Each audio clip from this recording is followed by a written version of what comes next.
Good afternoon, everyone. My name is Domain Solomons, and I am a member of staff here at the Faculty of Theology in Systematic Theology and Ecclesiology, to be exact. You are all welcome. Of course, we are very excited to be hosting this public lecture by the one and only Professor Boesak. The title of his paper is There is a Witness to be Born, Albert Lutuli, The Question and the Prophetic Presence. I think it's quite significant this year for two reasons. Number one, his book, I think we sometimes call it naughtily the gateway drug to black theology, A Farewell to Innocence, is 50 years old this year. I think quite significant, and I think I speak for many of us saying that, this is the book that really got us into theology, never mind black theology. So I think in that sense it is quite significant as a body of work, but I think a body of work that also speaks and still speaks to the contemporary challenges that we are confronted with as a people, as South Africans in particular. So 50 years old. And of course, the other thing is, Professor Boesak is quite young, 80 to be exact.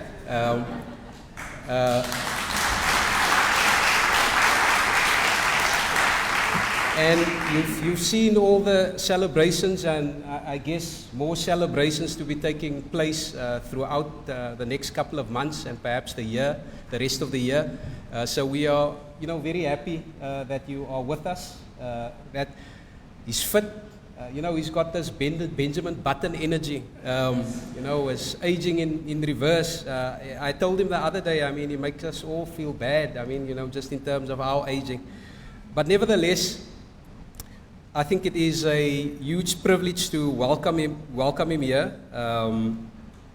And I also want to say that, with aging, there are certain plans associated with aging, but I want to throw back to you, Prof. Boesak, what you preached at Desmond Tutu's 90th, but God always has other plans, right? So we are grateful to be having you here, and of course we've got many students here especially doing public theology, and I know public theology is something that you will challenge us on, but I think it is necessary just to acknowledge our students and also other visitors, members of staff.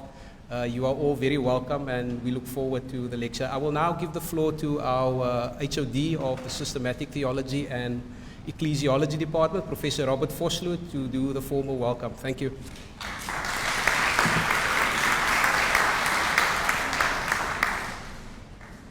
Yes, thank you very much, Domain. As he said, I'm Robert Vosloo. I'm currently the chairperson of the Department of Systematic Theology and Ecclesiology. And actually, I'm just saying welcome on behalf of our dean. Unfortunately, he cannot be here at the moment, at the beginning, but he will probably join us during the course of the afternoon. So just a formal word of welcome. It's wonderful to have students here, international visitors, also people from the rest of the university, pastors, people from the wider community. And I think what is being shared is a passion for justice, a passion of thinking about what does it mean to live in our day, and to live with a gospel integrity. And Professor Boesak, it's wonderful to have you here. And we associate you also with these words, gospel integrity, with justice, and we look forward to listen to you. And we ask Sisipu Witboy, one of our students, just to introduce you also to the audience. And Sisipu, please go ahead.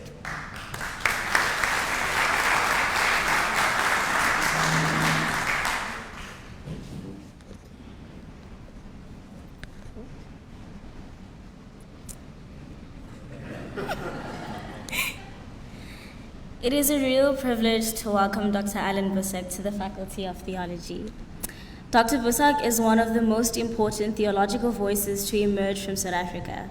He is not simply a church leader or public intellect in the ordinary sense. He is a theologian who taught us that faith cannot hide from history, that the gospel cannot make peace with injustice, and that theology loses its soul when it refuses to speak where people are wounded, excluded, and oppressed.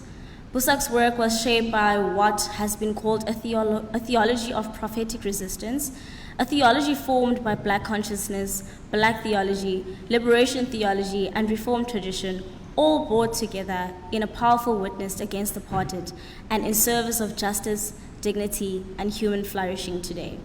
What makes Allan Boesak especially significant for us is that he never treated theology as a private matter. His work is a form of public theology in the deepest sense. He insisted that the lordship of Jesus Christ extends over the whole of life, over church, society, politics, memory, justice, and the moral shape of our future. That is why his voice mattered not only in the church and the academy, but also in the public square.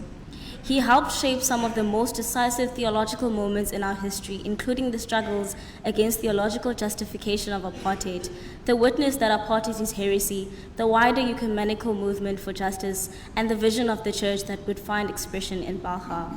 But perhaps, even more than that, Allan Boesak has remained a witness to the fact that Christian faith is not about safe innocence. It is about truth, courage, costly discipleship, and solidarity with those who live on the underside of history. In his farewell to innocence, he challenged both church and society to see that neutrality in the face of injustice is never neutral.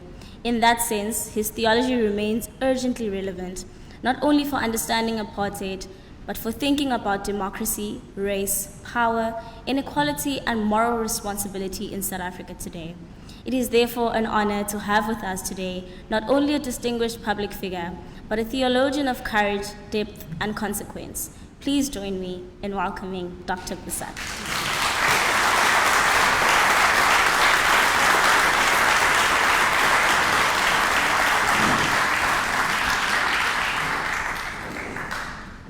Thank you so very, very much, Professor Vosloo, Professor Maokoto, Professor Solomons, and your committee for this invitation to be with you today. It's always a pleasure and an honor to be back at this faculty.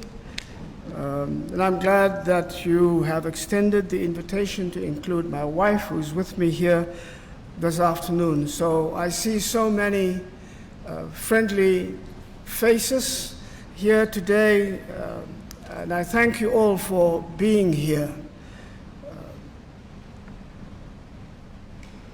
I mean, I didn't even know I was going to last this long.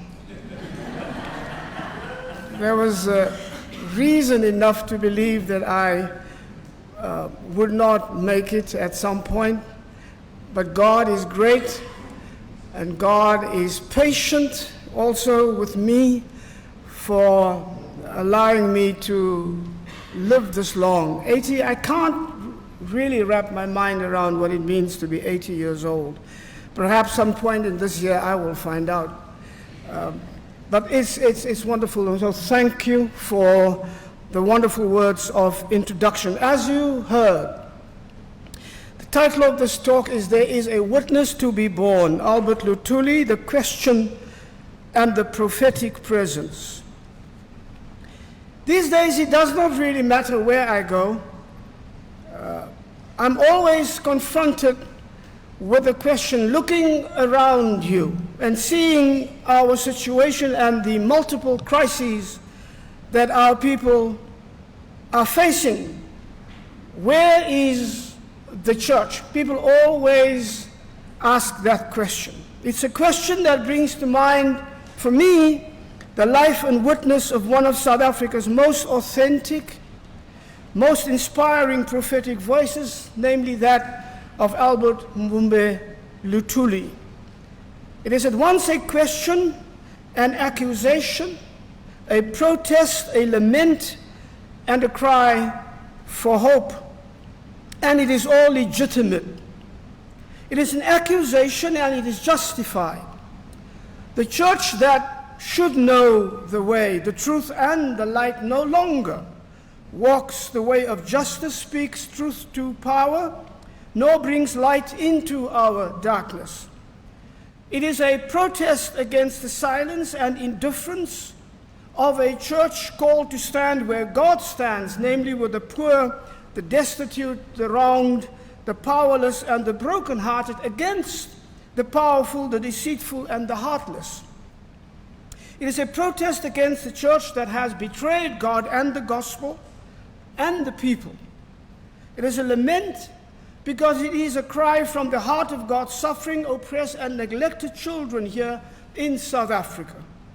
It is a lament because it is a betrayal of Jesus the Messiah, that revolutionary prophet from occupied Galilee in occupied Palestine, hated and hunted down by the Jerusalem elites in their collaboration with the Roman Empire, crucified because of his faithfulness to his calling to bring good news to the poor, to free the prisoners, to liberate the oppressed, to heal the brokenhearted, and to embody the favorable year of the Lord.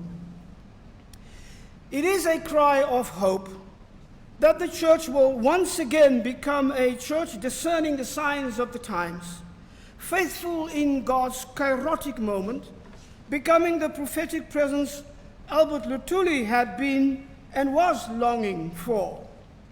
During the turbulent, courageous days of the Defiance campaign, Albert Luthuli castigated church leaders for their political and spiritual cowardice in the face of government threats and intimidation that has led to what he called, quote, the wreck of Christian witness. He was, as he himself said, extreme on this point. He says, the threat is that if a sermon or a congregation or a bishop displeases the department, that means the government, the site will cease to be available, sites for building churches, he means. Parsons must not talk politics, yet much Orthodox Christian teaching can be called politics. This threat has many Christian ministers and organizations virtually cowering, as of course the government intends. What is becoming of Christian witness, Luthuli asks. Let us lose church sight and keep Christian integrity. I disagree with those who want to save something from the wreck of church-state relations, because what I see happening is the wreck of Christian witness, end quote. In saying this, Luthuli was making a vital distinction valid to this day. He and the millions who followed him into the struggle, bearing their Christian witness, were indeed there, representing the church, though not all of the church. They represented what we have come to call the prophetic church. I speak of the prophetic church, the alternative to the Constantinian Christianity of the institutional church, a church in tension with and in resistance to both society with its multiple systemic injustices and the dominant church with its embedded privilege complacency. It represents the difference between those who, like the Jerusalem elites in Jesus' day, always seek ways to negotiate profitable coexistence with the hegemonic powers that rule society, those drawn to and gathered around Jesus of Nazareth, the defender of the poor and the powerless, the revolutionary from Galilee who exposed and resisted the established power of the palace, the temple, and the empire, the one who was rejected, convicted, and crucified on the cross of an occupying power. Like him, they too live in resistance in the margins of the institutional church and in the margins of society, representing a radical and revolutionizing rather than an accommodationist Christianity. Charles Villavicencio spoke of this prophetic church as a restless presence in society and in the church. What agitated Luthuli was that most leaders in the church sought to save something from the wreck of church-state relations, as if that is what made us church. Luthuli, however, was concerned about the wreck the church was making of its prophetic faithfulness.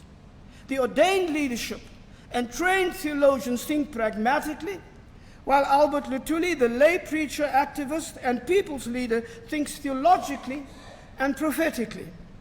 Both trains of thought are political, of course, but the difference between the pragmatic, compromising politics of the institutional church and the radical, prophetic politics of the people's leader is profound.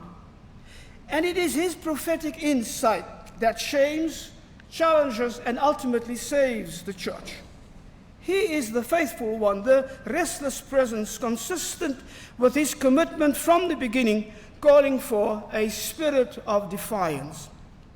This is what he says: laws and conditions that tend to debase human personality, a God-given force, be they brought by the state or other individuals, must be relentlessly opposed in the spirit of defiance shown by St. Peter when he said to the rulers of his day, "Shall we obey God or man?" Those of you who know Wembenu Deer will remember that this is one of his favorite texts that he has used from his early days of confrontation with the church to the days of his confrontation with the state. That is the prophetic presence Albert Luthuli was looking for. It is an enduring, truthful, faithful presence, not just a voice that speaks up when there is a crisis that can no longer be ignored or denied, or when, to our shame, government officials, like Trevor Manuel did in 2004, remind the church that we should be, quote, the incarnation of God on earth, end quote. The Sharpeville massacre of March 21, 1960 marked the end of a decade of fierce, militant, non-violent black resistance. It was the beginning of a decade of vicious retaliation from the apartheid regime, suppression of all political activity, the banning of the liberation movement, their leaders and their adherents, some driven underground, many driven into exile, many imprisoned. It was also the beginning of a decade in which the prophetic church in South Africa, such a prominent driving force in the struggle during the Defiance campaign, influencing and shaping the character of our resistance, fell tragically and disastrously silent. Withdrawing into the safety of our sanctuaries, we left our oppressed people confused and confounded, alone in the wilderness. Content with cautious statements and careful sermons, we clothed ourselves not in prophetic cloth of camel hair, but in the pious finery of neutrality we tried to pass off as spirituality. The vibrancy of Christian witness and activism that had become a hallmark of the Defiance campaign of the early 1950s had been virtually abandoned. The prophetic church had lost its voice. What was left was Albert Luthuli's yearning for its return. This is what he says: "It is my hope that what had begun in the way of Christian involvement and thinking out at the time of the Defiance campaign will not simply drain away, leaving Christians in despondency and impotence, adapting themselves fearfully to each new outrage, threat, and assault upon the people in our care. There is a witness to be borne, and God will not fail those who bear it fearlessly." The rise of the prophetic church in the 1970s and in the 1980s was in many ways a response to Albert Luthuli's longing for the return of the prophetic presence in the life of a nation. Albert Luthuli was, and still is, one of the most admired and respected leaders of the African National Congress, a man who was not afraid to proclaim his faith in Jesus of Nazareth and to allow his faith to determine and shape his principles and his political participation in the struggle for freedom. And it is these words that I have chosen as the title for this talk, in the hope that they will guide us in our deliberations on the witness of the prophetic church in South Africa at this time of new and sometimes frightening challenges facing the church and our people in general in our ongoing and seemingly never-ending struggles for freedom, justice, and the dignified life of abundance promised us by Jesus. In October of 1994, I was invited to speak at a gathering of civil society in churches called to discuss especially the role of the church in the just created democratic order. That day, I spoke as a newly elected politician, but much more as a cleric, as a pastor, as a comrade in the struggle who believed, like Albert Luthuli, that I should enter the struggle as a Christian, quote, taking my Christianity with me, praying that it might influence for good the character of our resistance, end quote. In that year, 1994, we raised the expectations of our people. And these expectations were real, righteous, and reachable. They were real because they were shaped with a vision of justice, freedom, and dignity. They were righteous because they were forged in the fires of struggle and sacrifice. They were reachable because they will become part of our ideological and intellectual commitment to put them into practice. Because we, to paraphrase M.M. Thomas from India, believe not in power for power's sake, but in power as the vessel of the dignity of the people, of their right to full and meaningful participation through responsible action in the validation of their own history, the shaping of their own future, and their embrace of their God-given destiny. Our expectations were real, righteous, and reachable because our love for our people and for justice was tangible and sacrificial. I was then MEC for the ANC in the Western Cape provincial government, so the invitation had a dual purpose. I should speak both as a pastor, theologian, activist, now in government for the ruling party, but on behalf of the people with governmental responsibility, both in capacities as a trusted servant of the people, a lover of justice, and a follower of Jesus the Messiah. But the theme was even more intriguing. I was asked to speak on the role of the churches vis-à-vis the government in the new democratic dispensation, especially as it regarded the also new and exciting economic program called the Reconstruction and Development Program, the RDP. So I spoke as a Christian activist, cleric, as a struggle comrade to my struggle comrades now, albeit in an official capacity from the inside, so to speak. So to that crowd, I was not an unknown entity, and I was expected to speak as I always try to, clearly and honestly and openly. So portions of that speech you can find in my 2009 published work called Running with Horses, Reflection of an Accidental Politician. There are four extraordinary things that we must take note of here. First, the RDP was a most ambitious, far-sighted, and courageous program of socio-economic redress with eradication of poverty and socio-economic inequalities as its ultimate goal, creating that crucial space for dismantling the exploitative, racist, capitalist system inherited from our imperialist, colonialist, and apartheid past. It said something of the spirit of our times, and our people could feel it. It was not just a program, it was a fully fledged ministry. Our spirits were lifted, our hopes and our expectations were high. But secondly, the creation of the RDP was the result of a long and thorough process of consultation, not just within the circles of the ANC structures, but with a wide range of stakeholders in civil society, with academics and business communities and the churches and faith communities. We had gone through at least 6 or 7 drafts before its adoption as ANC policy.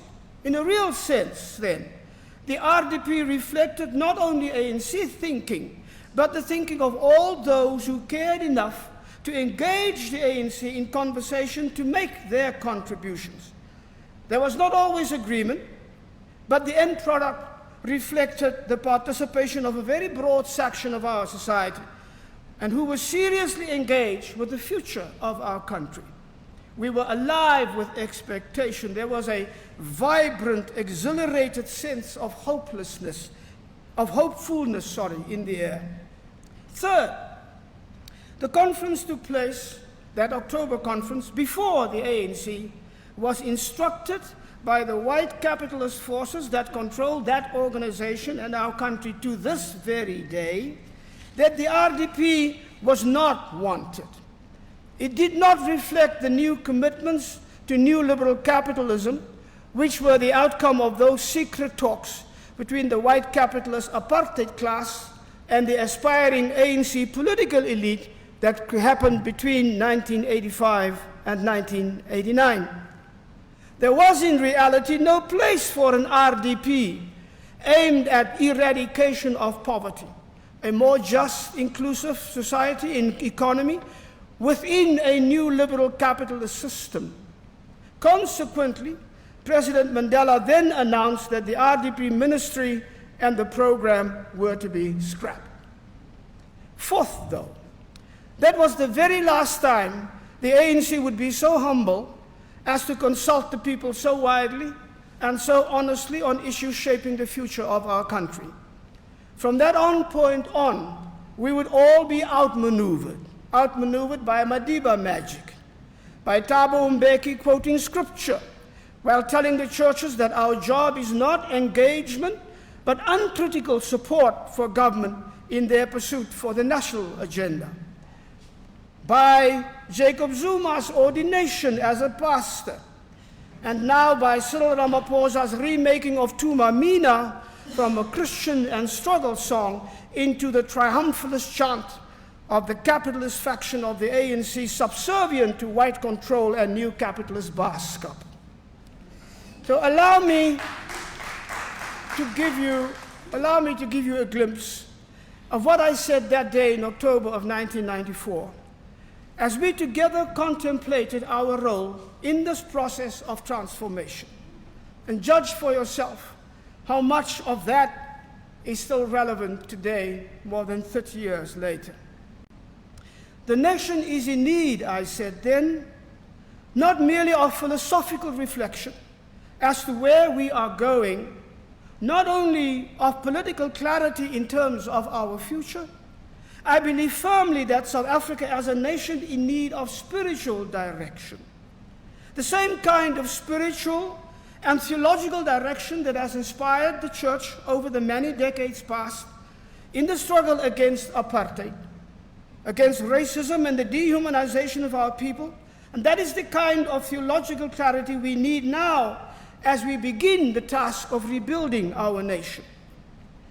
The bringing together of our people, reaffirming and redefining the goals we set for ourselves, giving meaningful content to the vision that we have is now of paramount importance. Politicians and politics, I continue to say, cannot alone shape the vision for the people of South Africa.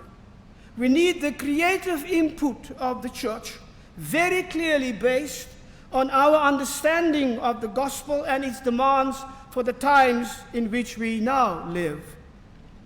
Then I introduced what we came to call the RDP of the soul.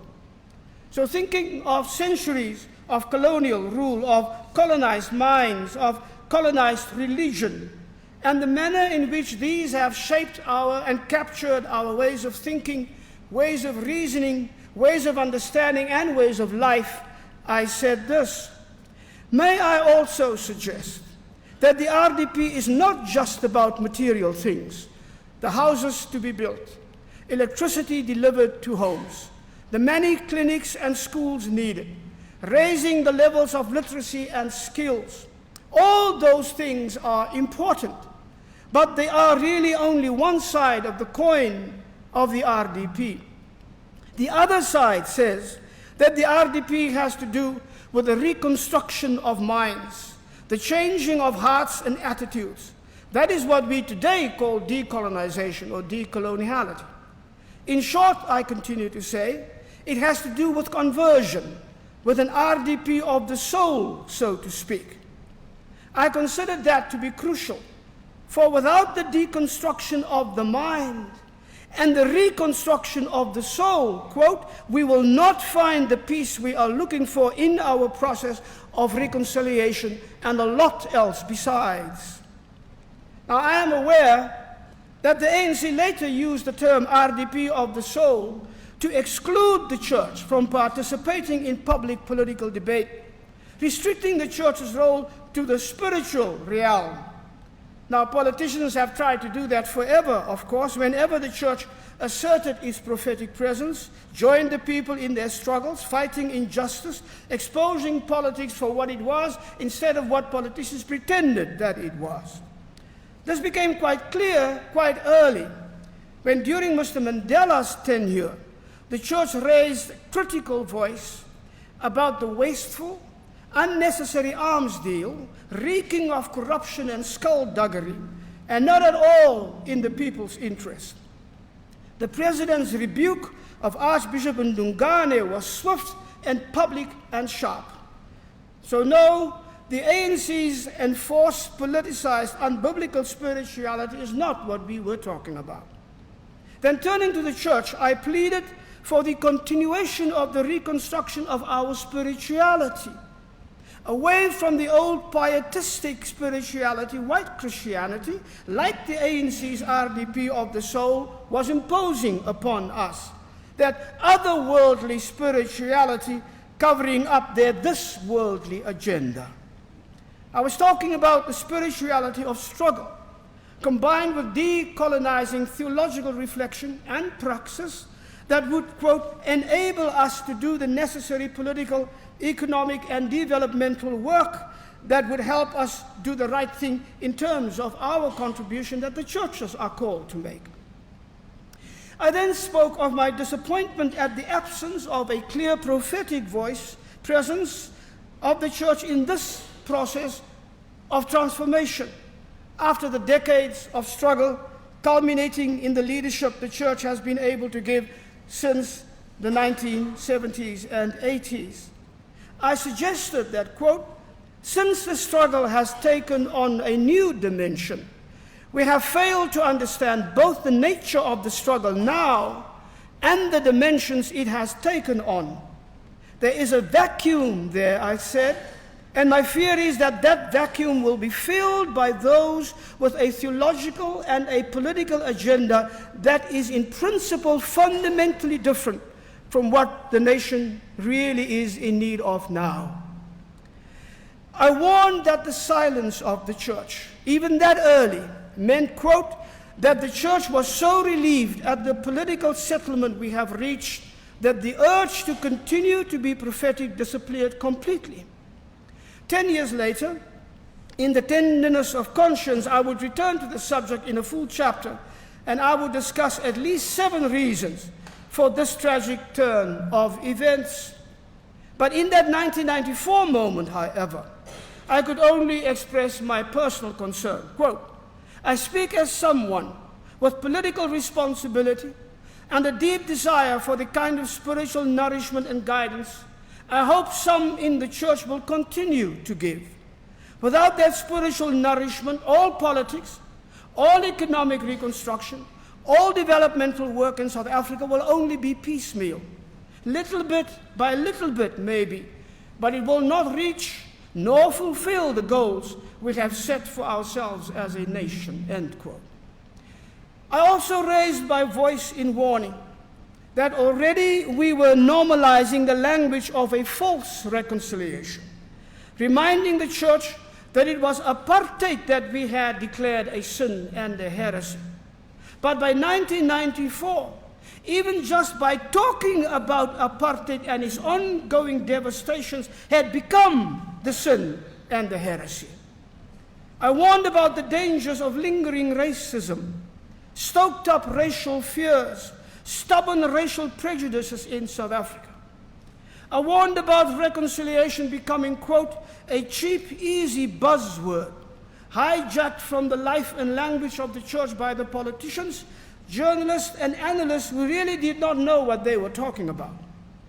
And that happened because the church refused to understand and witness to the biblical injunction, quote, which demands that reconciliation is not possible without confrontation, confronting what we are, what we have been, and what we have done.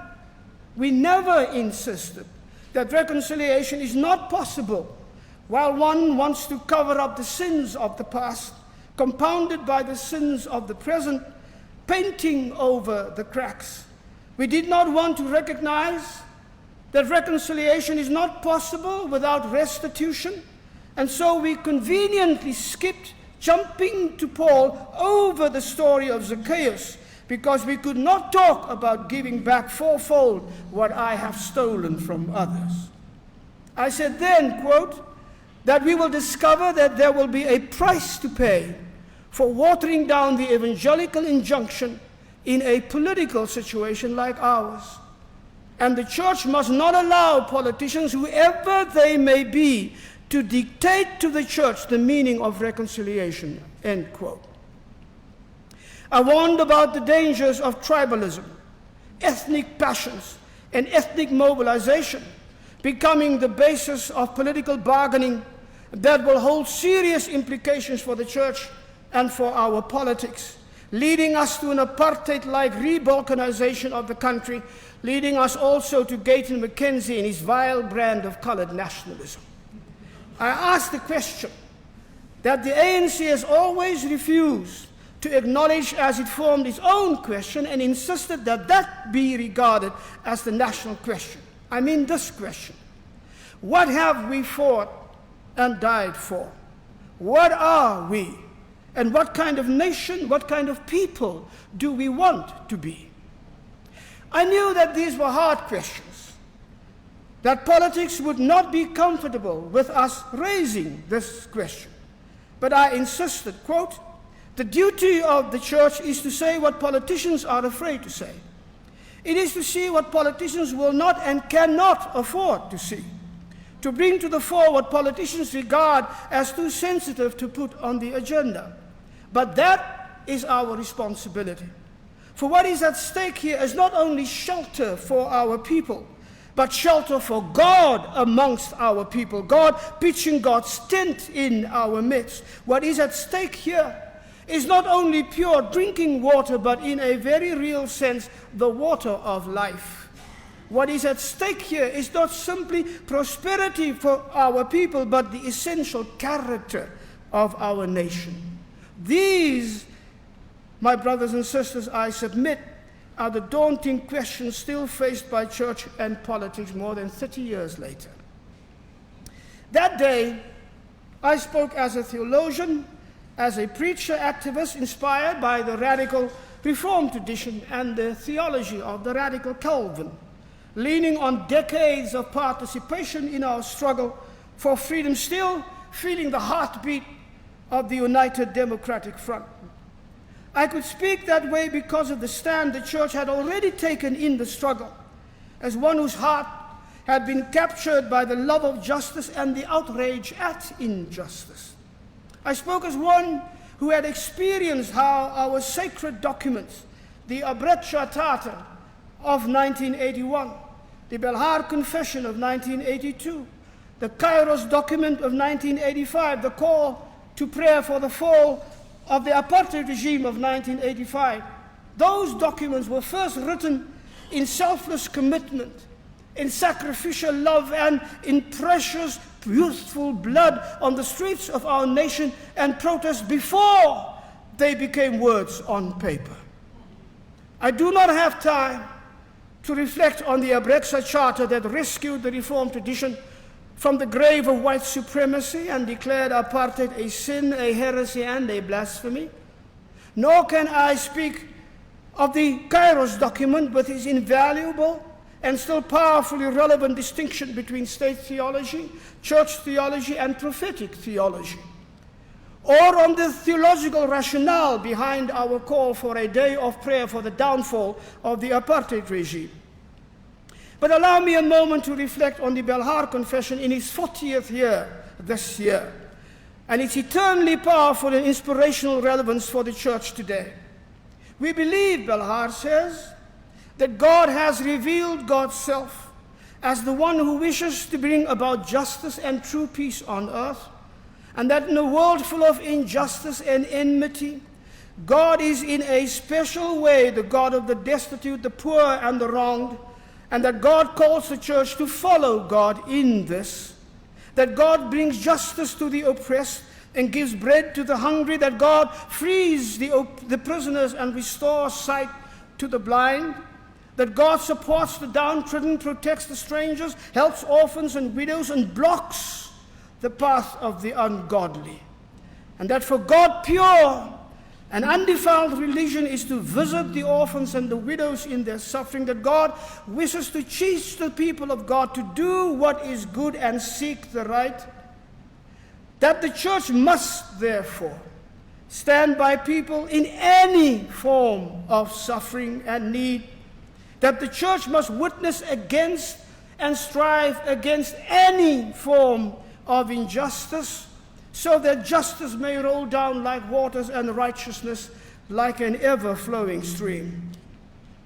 And if, as if already 40 years ago, more than that, the church, and prophetically identifying and rising up against the politics of greed and corruption, of self-centeredness, irresponsibility, and unaccountability that would become the post-1994 plagues visited upon our people, Belhar insists that the church, as the possession of God, should stand where God stands, namely against injustice and with the wronged, that in following Christ, the church must witness against all the powerful and privileged who selfishly seek their own interest and thus harm and control others. This is the language of radical prophetic discipleship. Now, Belhar, more than any other confession in the Reformed tradition, speaks directly, unapologetically, and unashamedly of God as the God of indivisible radical justice, indivisible radical equality, and indivisible radical inclusivity. And Belhar is not only insistent upon the ancient confession that Jesus is Lord, with all of the theological, ecclesiological, social, and political consequences it brings in its confrontation with earthly powers and principalities. Belhar is also clear about the church and who it belongs to, and the consequences that that has for the church and for politics. The church, Belhar proclaims, is the possession of God. What does that mean, though? It means that God, that is, the God of Jesus of Nazareth, not the false God that blesses slavery, apartheid, genocide, and oppression, is the God of justice, and that God calls the church, that is, those who call upon the name of Jesus and who seek to follow him as his disciples, to follow God in this, and that the church must therefore stand by people in any form of suffering and need. No excuses, no exceptions, no compromises. Which means that the church must witness against any form of injustice so that justice may roll down like waters and righteousness like a mighty stream. That the church has the possession of God and not the possession of the privileged and the powerful, or of the strong and the loudmouth, of the arrogant and the self-satisfied, or of the cowardly and the indifferent, the prejudiced and the bigoted, should stand where God stands, namely against injustice and with the wrongs. No wonder that Belhar was adopted and embraced by so many churches in this country and throughout the global ecumenical community, and no wonder that Belhar today is a stumbling block and is a shame and an embarrassment for the church who gave birth to it. It is remarkable how comprehensive and how true to his faith Luthuli was ever, and to the aspirations of his people, and how fundamentally righteous Luthuli's vision for our country and our people was. His immortal words still ring in our ears as if he spoke them yesterday. He wrote, "Somewhere ahead, there beckons a civilization, a culture which will take its place in the parade of God's history beside all human syntheses. It will not necessarily be all black, but it will be African." And so South Africans today, no matter their color, creed, continue to fight for that non-racial, inclusive, just, and profoundly African society, that home for all, even in the face of stubborn racism, narrow ethnic nationalism, nativisms, and revived tribalism that has become the faithful hallmark of our post-94 politics and can only lead to irreparable disaster if left unchecked. So that brings us back to the question. Its accusation, its protest, its lament, and its cry for hope. In the midst of staggering corruption, unaccountability, dispiriting mediocrity, and political decadence, in the midst of the struggles of our people against growing impoverishment, real and persistent hunger, capitalist exploitation and rising unemployment, gender-based violence and crime, if one should ask, where is the church? The answer would probably be somewhere in a room writing a statement, or jostling each other for an invitation to the presidential function, or inviting some politician to our worship services during election time so that they can desecrate the pulpit with their lies and their false promises. Concern for truth and dignity for our people in the moment of our deepest need somewhere is almost nowhere to be found. It is with us as it was in the days of Samuel. The word of the Lord was rare in those days. It breaks my heart as it must break the heart of God. In 1994, we tried to caution the church on our reconciliation process. What we needed, and we still need now, after 350 years of the devastations of imperialism, colonialism, and apartheid, is reconciliation that is real, radical, and revolutionary. We needed a process that would leave no single lie regarding our past and our present unchallenged. But that was too costly for South Africa. We adopted and opted for a cheap reconciliation.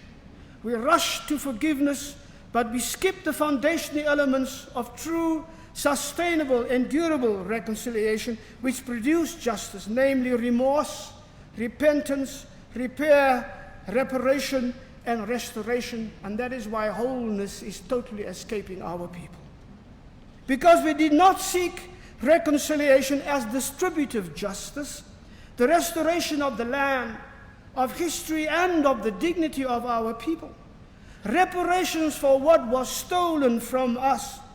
We did not seek the decolonization of our politics, of the law, and of the courts. We sought refuge in what I elsewhere called our hankering for subtitles, shortcuts, and substitutes. The Rainbow Nation is not real. It serves as a subtitle for a nation not at peace with itself. Forgiveness is not real if it becomes a subtitle for forgetfulness. Our people are in a situation where we now know that what we have and what we are is not a reconciled nation as peace with itself and with the world. We cannot talk about reconciliation if our politics are run by a handful of white men, when we believe that a black face in office guarantees justice, liberty, and dignity for our people, when the vast majority of the land is still in white hands. Serfdom is the substitute for freedom, and all of it is a shortcut to destruction. There was a time, though, in this country when we knew different, when we came together as faith communities and educational institutions, as universities and high schools, as lecturers and students, as workers and unemployed, as people of all walks of life, across the artificial barriers of skin color, race and class, religion and language. We were then the children of restless revolutionary hope. Our protest was relentless. We stood up and gave witness to God's love, justice, and compassion. We gave account of the hope anchored in our faith. There was such a time. But that was before the days of euphoria and illusion. before we told ourselves that a negotiated settlement signified the coming of the reign of God, before we decided that faithfulness to our people's sacrifices was actually standing in the way of the profitable deals we made with the old white apartheid capitalist class, before we were so mesmerized by Mandela that we forgot the subversive memory of Jesus. That was before we began to use parliamentary privilege to disguise our crimes, before we deserted the cause of justice to cavort in the treasure temples of Mammon, before we turned God's house of prayer into a den of thieves. I've said this before, but I insist on saying this until our people hear and understand. So look where we have ended up today. As a country and as a people, politics diminished by no principles, leadership without vision, policies without commitment, haunted by failure and shame. We are drowning in corruption and lies and cover-ups. And what we see in the Mkanazi commissions going on both sides is just the tip of the iceberg. Our people are now shocked, but God is about to rip the veil of our hypocrisy and show us what we really are and call us to do what is necessary. Think about this. Our so-called government of national unity makes us the first people in history to actually have won the battle against the oppressor, just to only 30 years later willingly and purposely turn back to our oppressor, begging them to rescue us from our own failures and from ourselves. On Monday, August 1924, church leaders in Cape Town came together to reflect on our South African situation now, after the elections, and under the rule of an ANC DNA. It is as if the DA has always been in the DA of the ANC. We were children of the struggle. We have in the last 30 years become children of deception and betrayal, which this coalition is a kind of evil pinnacle of. We issued a declaration then that day in which we acknowledged the multiple crises our people are facing. And we've talked about the cries of our people, the misery of the vast majority of South Africa still suffering under the horrifying cycles of violence, generational impoverishment, unemployment, economic exclusion, gender injustice, re-tribalization, re-ethnicizing of our politics that are tearing our people apart. We talked about the unprecedented socio-economic inequalities driven by a new liberal capitalist system that serves only the few. And knowing our people's longing for true freedom, acknowledge the depth of the crisis South Africa and its people are now enduring. But we began with a confession regarding the church's silence for so long. This is what that declaration says. As faith leaders, we acknowledge our guilt. The prophetic voice of faith, so clear and unequivocal during the struggle against apartheid, has fallen silent since the birth of our democratic era. We have not been as truthful, as faithful, and as courageous as during the struggle for liberation. We have left our people without spiritual guidance. When we saw our rulers stray from the path, we saw deepening corruption from top to bottom in government circles, in our society, and in general. We have seen a generation of South Africans grow up without offering and teaching them the fundamentals of what we had, a spirituality of struggle that kept our people strong, faithful, and courageous in the fight for freedom and justice against the mightiest rulers of this continent and a regime guilty of crimes against humanity. We have not confronted our political leaders and organizations with the standards we have confronted the apartheid government with, standards of integrity, honesty, and virtue at its core, as we demanded from the apartheid regime. Then we said, we have failed our people, we have betrayed God, we have betrayed our faith. We humble ourselves and ask for forgiveness from our people. This is where we should begin now. In this declaration, there is a line that comes from Reverend Courtney Sampson. For us, hopelessness is not an option, but it's only standing in the light of such humility and honesty that we even dare speak of hope. That raises yet another question. Can the church still be the prophetic presence Albert Luthuli had embodied and longed for so long? I pray that his prayers may be answered. The moment is here now. The times have never been as urgent. There is a witness to be born. There will be in heaven or on earth no forgiveness for a church who does not respond at this moment where we are right now. The Belhar Confession, born during a state of emergency, reminds us that we confess and do these things even though we know that earthly powers will be against us, that there are painful consequences for the church, reclaiming its prophetic stance, challenging injustice and seeking justice for all our people. In these matters, there will be very little difference between the old apartheid government and this new apartheid government right now. And as I so often do, may I remind you now of the words of Dietrich Bonhoeffer, that martyr of the Christian faith, as he speaks to us from the Nazi prison cell from which he would not return because of his faithfulness in the moment that was a kairos moment for his time. At a time as confused, as convoluted, as contradictory as ours, when nothing was certain, Bonhoeffer writes this: if we take the stand for justice and for God's people, it is certain that we may always live close to God and the light of God's presence.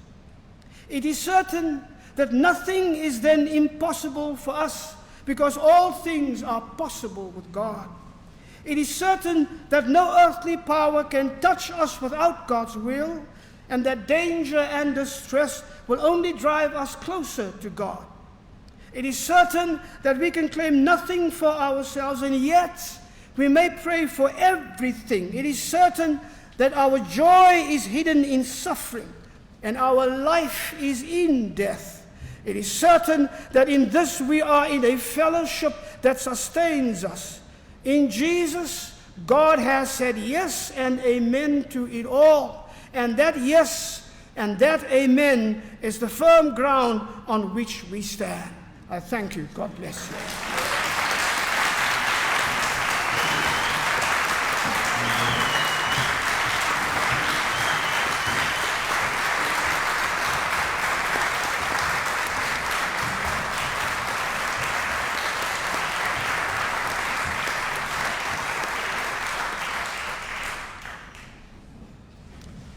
Thank you very much, Dr. Boesak. We also know that you appreciate conversation, questions, robust conversation. So we now open the floor for some questions, some comments. Please just introduce yourself. Try and keep it brief and to the point. We don't have a roaming microphone at the moment, so if you can also, I think, or do we? Oh, we do have, yes. So there will be, just indicate if you've got a question or want to make a comment. We can take maybe a few questions, and then Dr. Boesak can respond. I see over there, right at the back there, and then take one more question right at the back there.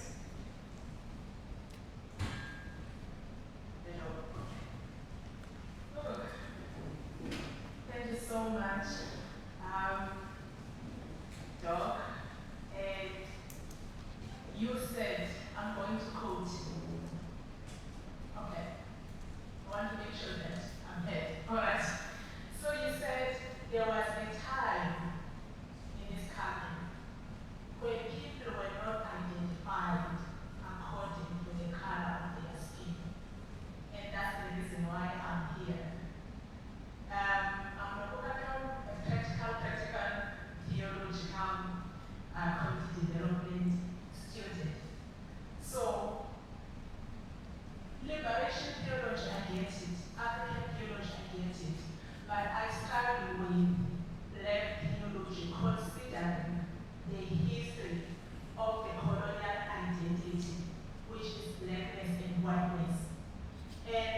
have been reading a lot about our history as the Catholic Church and documents since the document 1990. I heard that said we need to take forgiveness, practical steps. I think we've done that. Historically, that has been done in documents that has been written and forums and all of those things. Reconciliation, and you said now we can reconciliation.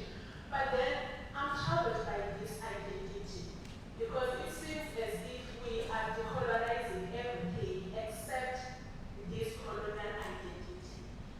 Now, I appreciate the work that you have done and many others in the past for over decades, but I'm troubled by this. Is there any opportunity or chance that we would redefine and reclaim our identity as a church, Africans and South Africans, beyond the color of our skin?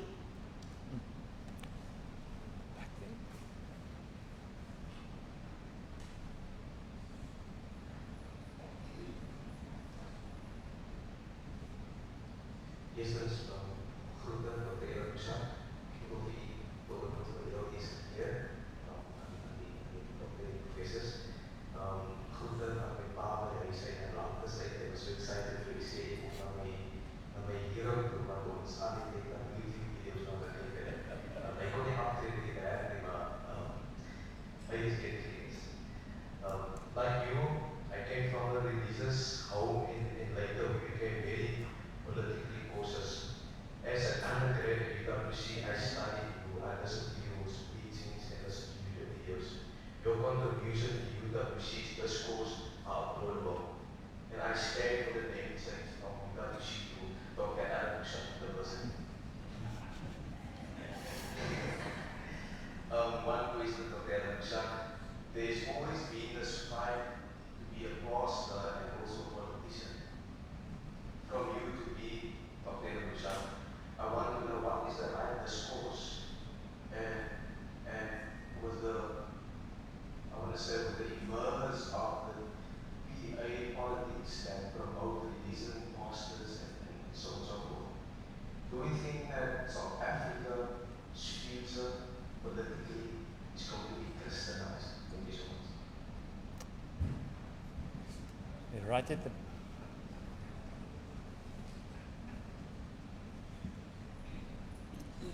Also, just introduce yourself before you present the question. I am a theologian student.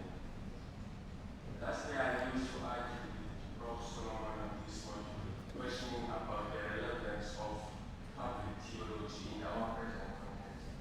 But my statement is that public theology is being faded over time, but its relevance is not entirely lost. Public theology is often confined to academic spaces, seminar corridors, but it lacks practical application. Now bringing it to our South African context, it needs to translate into tangible action, community engagement, and advocacy. But what South Africa needs now is prophetic action. My question to you, how do you see bridging this gap between theory and practice? My question to the room, what it is becoming Christian witness in our present context, the silence of the church? Thank you very much. Let's let Dr. Boesak then address these questions, and then we'll take another round. I saw some other hands as well. Thank you for all of these questions. Let me begin with you. I always say to my children when we fight about something, read the book. I've talked about this, so I won't say that to you. But that has been from the very beginning. The one thing one of the things that drew me to black consciousness in the days when we began to talk about that immensely powerful movement was that when we talked about blackness, we did not talk about the color of skin. I coined the frame, taking upon oneself the condition of blackness. In those days, it was racialized. If you were black, you were discriminated against, you were marginalized, you were economically exploited, you were dehumanized, you did not count. We did not say, and Biko was very clear, it's not the question of the color of it, it's the condition of oppression in which you find yourself. That is why black consciousness, in a counterintuitive way, was one of the first real expressions of non-racialism in South Africa. Think about that for a moment. And so that is why it was possible for white people who identified in the struggle not to become black, who suffered with us, who went to jail with us, who were killed for the struggle, for them not to become black, but to take upon themselves the condition of blackness. And that's what we were talking about. That is not a colonial identity at all. It is the resistance against all coloniality. It was colonization and apartheid and imperialism that came here and divided us into what they called racial groups. Race is not a reality. It is a social construct for the sake of political manipulation, economic exploitation, and social engineering. And so when black consciousness said, race is not a real thing, and so therefore we will rise above racial classification, that was a victory in the minds of my generation that was amazingly liberational. And so for us, that was what we were fighting for. Where we are today is with the African National Congress reintroducing racial classification after that struggle that we have won, after the United Democratic Front, after we have proved that non-racialism in South Africa is not just an ideal, but a reality. I've lived that every single day in those days. This reintroduction is proof that it is not the people of South Africa, but the African National Congress who finds it far too difficult to break with their own colonialist apartheid mindset and thinking. That is why we are now reclassified. All of a sudden, after years of just being a leader of our people, I become a colored leader. What is that? I don't recognize that. I despise the term. And I will not let people put me in that category. And that is why I call the politics of ethnic nationalism a vile politics. In 1983, in the speech that called for the formation of the Democratic Front, I cautioned against ethnicizing and ethnic politics. 25 years later, I raised the question again in 2008. I am raising the question every single time. Look what we have become. Listen to these politicians who stand up and speak for group interest, which is another term for racist interests. And I think our people are going down the drain. Let them vote for the populism of Gayton McKenzie. I'm telling you today. And so that is not the identity that we are looking for.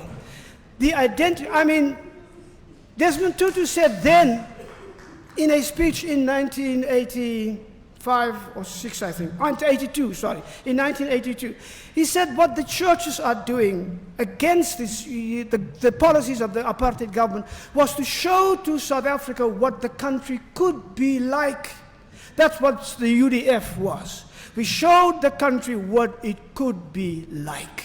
No color, no race, no barrier of language or culture or nothing. We were just God's people fighting for what was right for all South Africa's people. Now that is the identity that we should have. And that is the identity that the church should take on. If we say we are the church of Jesus Christ, dan moet ons maar alle kerke vandag maar toesluit.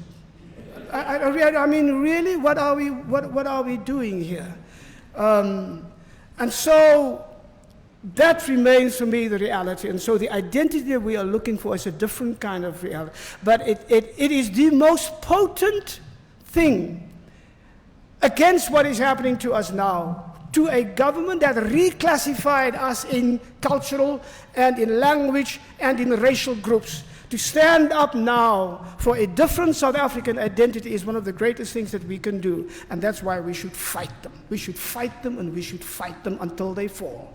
So that's your question. Badness as a condition. Still today, the vast majority of our people who suffer from all of the ills that we have mentioned right through this lecture are people who are not white. And that is something that should be honestly recognized, honestly spoken about, and honestly done something about. Your question, sê groete vir jou pa. The pastor-politician thing, I mean, everybody knows that I was in politics once, and that's why I wrote a book with the title, The Accidental Politician. There's a difference between joining politics for the sake of the struggle for justice, that's politics with a capital P, and then joining politics as part of a political party. If I had stuck with the first one, I would have been okay. But I went to the second one, despite the strong objections of my wife and the strong objections of my friend Desmond Tutu, and ek is nou nog spyt. But it does not mean that Christians should not be in politics.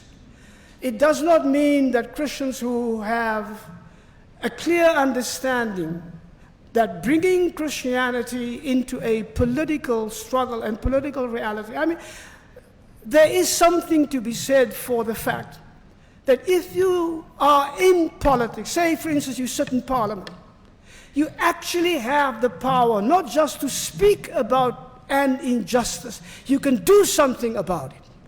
I don't have many happy moments of my life in politics, but one of the happy moments is when I think back of receiving a delegation from somewhere, and they come and talk to me about their situation. I go there, I visit there, I talk to the people, I hear what they're saying. I get back into my office, I call a team together, and I say, by tomorrow I want a report on this, and by the end of next week I want a solution to this problem. That's a wonderful thing to be able to do. That's why Calvin called politics a calling as holy as the ministry of the word.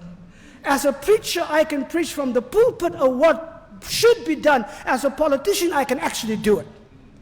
And so politics is a holy calling. And so when I look at our politicians, I ask, are you actually in a holy calling? Sê vir my, wys vir my. So you don't even have to talk about the potholes. Sê net hulle moet hulle mond oopmaak, dan weet jy sommer dadelik. So it's that kind of thing.